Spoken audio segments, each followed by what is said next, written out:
Hey friends, Greg here with the Pennywise Guys. Hey, have you ever scalded your hands with hot water from a garden hose that's been sitting in the sun for a while? Most of us have. Well, I want to show you how we can use that same idea of using the sun to heat water in tubing to heat this swimming pool, to extend the season of the swimming season. Let me show you how I did it. Let's get started. I started with 5/8 black polypropylene tubing, irrigation tubing. I've got 800 feet that stretches across the roof of the shop. It's all the way across.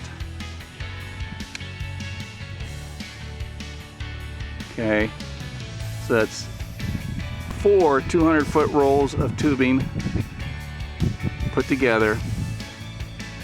They do come in 500-foot rolls, so you want to go 1,000 feet, then just get 2 500-foot rolls. You lay it out.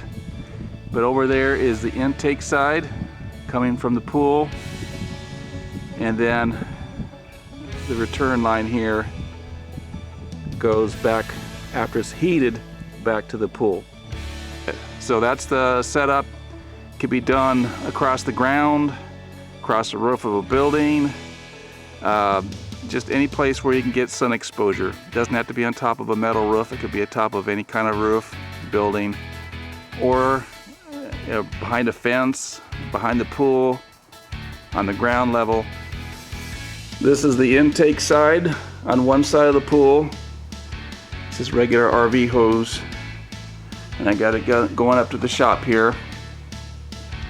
And here's the pump, and it's a SureFlow pump, and it's called a SureFlow demand pump. It's only a 1.5 gallons per minute, and that's what I was looking for. I was looking for around 1 gallon per minute. The slower the flow, the hotter it gets.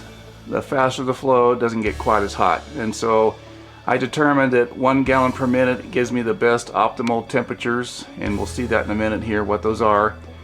And a 1.5 gallon per minute pump can go down to as little as, I believe, 1 gallon per minute without any harm.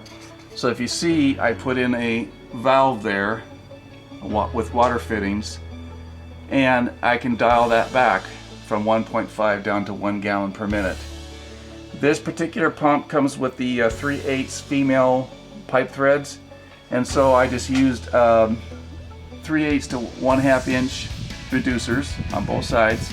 So I've increased it to 1/2 inch threads, put in a 1/2 inch pipe nipple, very short piece of pipe right there, and then used a 1/2 inch to hose connection right there, and then it goes into the pipe.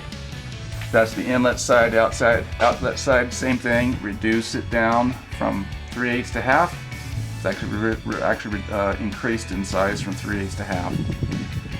I went ahead and put in the pipe thread is 1/2 inch to female hose fittings, and I went ahead and put in that female hose fitting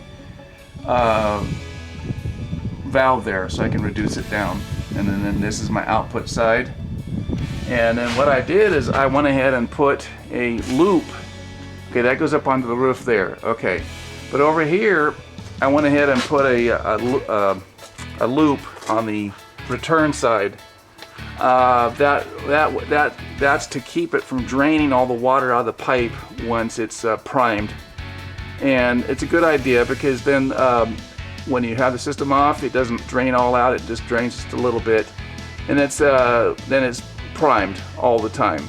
So once the initial priming's done, it's self-priming, but once it's done, you don't lose that prime by putting that loop in there up. And then this is the return to the pool. I went ahead and wired in a switch to turn the pump on.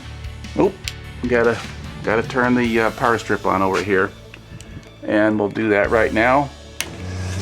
Okay, so the pump is now running. Okay, I can turn it on and off here if I want. Okay, all right, it's running. And now we're going to come down here and take a look at the temperatures. right now that water's been sitting there on the roof, and you see it's 101, 102 degrees coming out of there. It's going to reduce down. It started at 102 degrees. It's going to reduce down because once that water flows, it's going to cool down a bit. The initial temperature of the water is 67, 68 degrees. A little bit cool. This is actually October 6th, so it's past our swimming season. We're going to be, we're not using the pool anymore, but I just wanted to show you what this is actually going to do.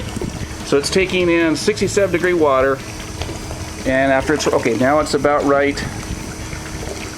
Okay, it's down to 9, oh, it's still getting some of that heat out. Okay, now we're going down. You can see it's 95 degrees, 86, 88, 85.